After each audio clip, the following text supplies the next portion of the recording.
Hey friends, welcome back to that 1870s homestead. If you've been following along, you were just with me making candles, but we're on to dinner. And I thought I'd bring this fun recipe with you. A lot of you guys have been asking for carnivore or paleo style recipes because that's kind of how we're eating right now. And basically what it means to us in our house is like generically don't eat breads and stuff like that. But example, this last weekend, the kids were over. We hadn't seen them in a while, so mom cooked dinner. There was biscuits. Todd and I partaked in the biscuits. But day to day, we're not eating bread, cookies, all that kind of stuff. Rice, major carbohydrate sources. Is that what you consider refined carbohydrates? I'm not a dietitian. Basically, many days it's like meat, cheese, and eggs. But today it's a little bit something that might interest you guys, and it's just meatloaf. We love meatloaf. But I'll show you how I'm using like some of my pantry ingredients in there, and then how I'm getting away with like not using breadcrumbs and stuff. So we have a pound of beef, a pound of pork, and I'm going to work in a lamb heart. Just for some good organ meat. So let me get started on that process because I want to grind up the heart and get this meat combined, and then we'll add the other good stuff. Hearts from our goats that we harvested a few years ago. And I think this will work just using my little mini food processor to chop this up. And this is actually our first time that we've incorporated any of the good organ meats into one of our dishes. So it's something that I'm trying to be more intentional about getting the organ meats back and working to incorporate those. So I know nothing about a heart from a, primal butcher perspective. So I don't even, this just feels very, very tough. So I'm cutting that away. Okay. And then I think what I'll do, so it feels like I can get in those chambers and open it up a little bit, like butterfly it. So that is a lamb heart, or goat heart, I should say. And I'm just gonna, put it into smaller pieces before I toss it in the food processor.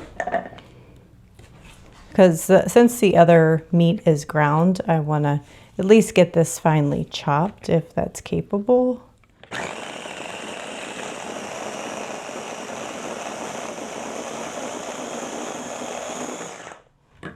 See how that turned out. Oh yeah, nice. Ground meat. All right, so what I'm choosing to put in mine is I am going to be adding some chopped carrots. I really like some veggie in mine. I have a half of a can of our caramelized onions. I'm gonna put that in there. A little bit of our ketchup, 2 eggs. The only thing store-bought, besides I'm gonna be using almond flour instead of breadcrumbs, is some half and half milk. So we'll get our heart in there. And then I'm gonna pull out some of these carrots and just chop, maybe like they're just small carrots, like little ones, like this size. And I'm just gonna take the tops off. And I think a few viewers have commented, and I appreciate that not everyone has commented. Because I think it is polite not to comment on somebody's weight, but it is at the same time nice when people notice that you've made a change, and what change did you make? And it's okay if you haven't noticed. But Todd and I have both we started this change in diet at the end of May, I think. And we haven't been, like I said, we haven't been 100% hardcore by any means, one way or the other, carnivore or paleo. But we've both probably lost about 15 pounds him maybe closer to 20. And it was unhealthy weight. We were tired, a lot of inflammation did go away. So let me grind these and I'll come back. Okay, so that was it. Just a real super quick chop of, I would say in total it's maybe a third of a cup of carrots. But just something to add some more vitamins and some good flavor. Carrots always do a great job of adding some sweet flavor. Then we're gonna go in with our onions. Now, I am not a pro chef. I don't even pretend at home. This is just how I cook. I think the proper way to mix a meatloaf would be that you mix the meat and then you mix all the other ingredients. Let those other ingredients sit for a little bit and then come back and add everything together, but that's really not my style. So I'm just dumping and going. So about 2 tablespoons of ketchup in the meatloaf itself. And then we're gonna go in with our 2 eggs. I do wanna beat these. Okay, so if you didn't have already made caramelized onions, just cook like half of a medium onion on your skillet till it's slightly caramelized. They don't have to be caramelized, you just want them softened. Salt, pepper, and some whatever seasonings you want to add to it. So I'll probably just do some parsley and I don't know, I'm probably going in with a good teaspoon of salt. Lots of pepper, because Todd loves pepper. This is freeze-dried parsley, so it doesn't break down quite like dried parsley does. And I would say I'm going in with like a heaping tablespoon. But you could do Italian seasonings. You could make it Mexican style, throw in some Mexican seasonings. And then we need a third of a cup of almond flour. Oh, not a third, sorry, 3/4 of a cup. And if you're not keto, or I should say you're not carnivore or paleo, you can use breadcrumbs. And then I did a full cup. Maybe a full cup's necessary with it being almond flour. Okay, and then I have about 3/4 of a cup of milk, half and half I'm using, only because that's what I had in the fridge. And I'm gonna get in here and just mush and mix with my hands. And I'm excited because I got myself a cast iron loaf pan. I've always wanted one and I've never had one. And when you get brand new cast iron, there is absolutely nothing better than cooking something really greasy in it for the first time. Whether it's, make yourself cook up a pound of bacon in a skillet or some juicy hamburgers, something that's going to have a lot of grease. And you want that, because initially it will want to stick on you. And I'm sorry for those sensitive to noises. This might be a grody sound. And then, you bake it at 350 for, 35, 45 minutes till it's 160 degrees internal temperature. So it's a really simple meal to put together. And what I need to go down in the pantry and grab is the sauce to put on top. I just didn't have it up here when I got started on this. And what I'm going to be using is my Sloppy Joe sauce. Not all of it, maybe like a cup. And that'll be our meatloaf sauce. I'm going to let this sit while I go down to the pantry and get my meatloaf sauce. Let that flour soak in all that goodness from the milk and the juices. And then we'll load up our pan. All right, let's load it up. I like to put a pan under just because it is going to sputter a little bit on you when it's cooking in the oven, just to try to prevent that grease from getting down on your oven floor. And then I'm just going to pack it in. Ooh, that's going to be a big meatloaf. And then we're going to create a well, a little well in the middle. for our sauce to sit and bake. So this is Sloppy Joe sauce, and I know it has sugar in it. So this is kind of a measure of, we're not that strict. It's just that it's not the base of all, the base of the food that we eat is not sugar and carbs. So you're going to need about a half a cup of this. And I just honestly have no idea how I'm going to, or a full cup, it says the recipe, make a cup stay on my meatloaf because my pan is so full. I'm going to have to say that is good.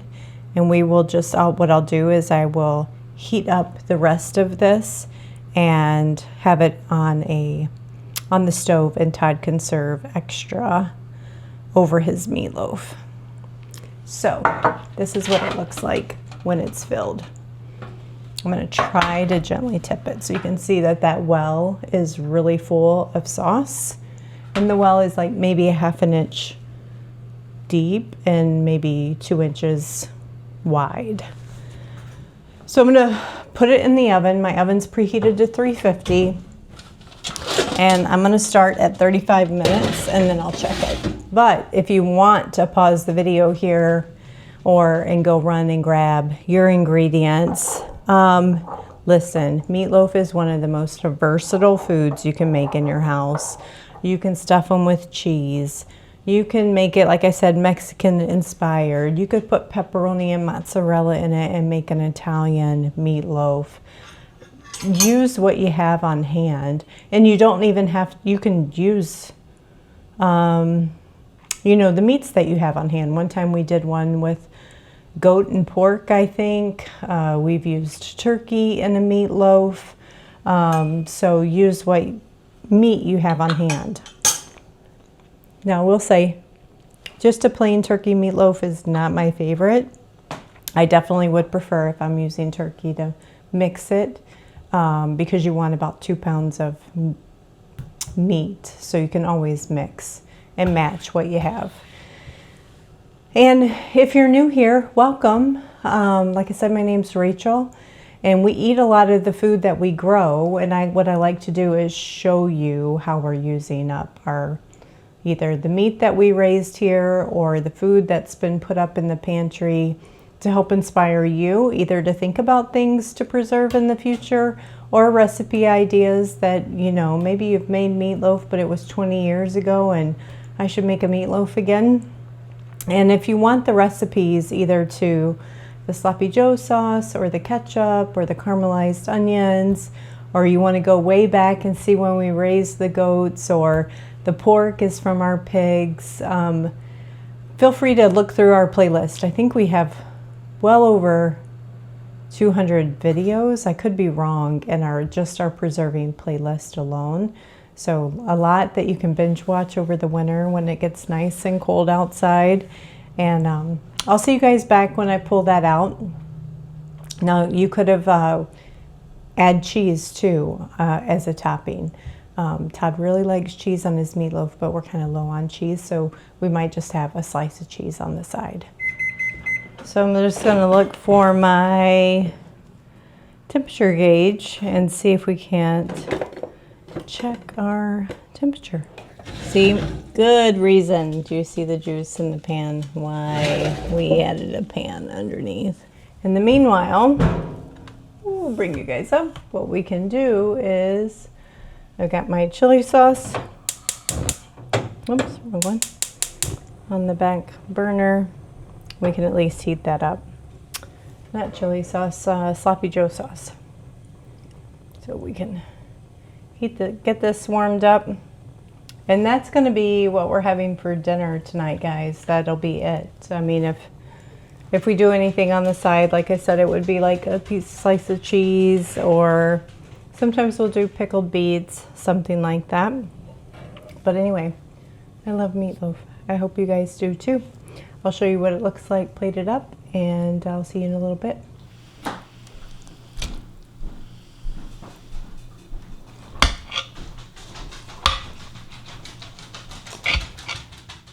More than one piece. This one's for now, it's fine. Been a long time since we sat down with you guys to eat. It definitely has. Thank you for dinner. You're welcome. Looks amazing and it smells amazing. What's the sauce you put on top? It's our Sloppy Joe sauce. Mm-hmm. A big log of meat. But this is a lot like what our meals are now. Now that we've kind of changed our diet, we've been doing a different diet. Some of you have asked questions about it since, when has it been, May? Mm-hmm. Probably since May. I was doing some reading and some research on carnivore diet and how there are some benefits for people with arthritis and inflammation and things like that. And I have a bad disc in my back between like L5, S1. My disc is all kind of screwed up in there. I'm like, why not try this and see how it works, see how it makes me feel. It was never really, well, to cut to the chase, it worked quite well. My back's been a lot better. It still has its bad days. Mm-hmm. But it's definitely helped my back health. It's helped with my energy levels. It has helped me lose a little bit of weight. Not that that was ever my goal. I don't really ever care how much I weigh. You do if you can't button your pants. From a weight perspective, I care about more how I feel. And if my pants don't fit right because I've gained weight, that makes me not feel good. If my back hurts and I can't do what I want to do because of the way my body feels, that's not acceptable to me. So we changed the diet pretty drastic in the beginning. We basically like only ate meat and eggs and some cheese. And now over the course of the last couple of months, we've been adding in some more things, some more vegetables, some fruit from time to time. But very like once or twice a week. It's not an everyday occurrence. So that's kind of, some of you asked why. That's kind of the story behind all of that. All spawned by me, and you jumped right on board with me very, very reluctantly. I was not happy about it. But he's not going to do something without me. I'm just like, this is not fun. Yeah. But we have our cheat days. You get used to it. We've had pizza, I think, a couple times, maybe 2 times or something since the whole thing. And at one time it made me feel really crappy the next day, but it could have been, it was just really crappy pizza. But, right. That's kind of why we've done what we've done from a diet perspective. And now we're kind of branching back out a little bit just to see what it does to our health and our well-being. I don't think we'll ever go back fully to like a bread household and stuff like that, where we're eating bread every single week and all of that. We know it's not ate bread like every single day. Yeah, for we lunch. know that that's not good for us. At least leavened, real, like I should say modern bread, whether I make it homemade or not. Now, we might feel differently with unleavened bread and ancient grains. It may not affect us as much because, like, when we have had the gluten, or the pizza, we've always gotten gluten-free crust because we know gluten is a huge contributor both to him and I, and whether it's me and bloating and gassiness and the weight gain and stuff like that versus him and the achy and the feeling. The inflammation, yeah. It definitely clears your brain. Like, even if it's something that you just want to try it for, I would say you need to be on it for at least 3 to 4 weeks to feel a difference. Because it takes you that long to get over the anger that you're no longer eating the things that you like. Yep. Anyway, this is a very normal meal for us. Just meat and a piece of cheese or eggs or. We've been eating a lot of deviled eggs lately. Our chickens going into the fall were really, really producing. We had 3 dozen eggs on the counter at some point, and I'll ask Rachel, hey, can you make me up some more of them eggs? And she'll make up a whole huge batch of them, stick them in the fridge, and I'll eat Yeah. 3, 4, 5 of them at a time. Right, right. So, thanks. Welcome back to our Carnivore-Paleo What's for Dinner version. Yep, I have some ideas on some other things to cook. And if you have more questions about the whole diet thing and that whole diet change, post them in the comments. We are not carnivore experts. We are not dietitians. We are not doctors. We are not anything. So don't take this as medical advice. Simply, it's just something that worked well for us. I think there's something to be said about it. I think you can make a case for every diet, Yeah. but go way back caveman days. Maybe they only ate meat.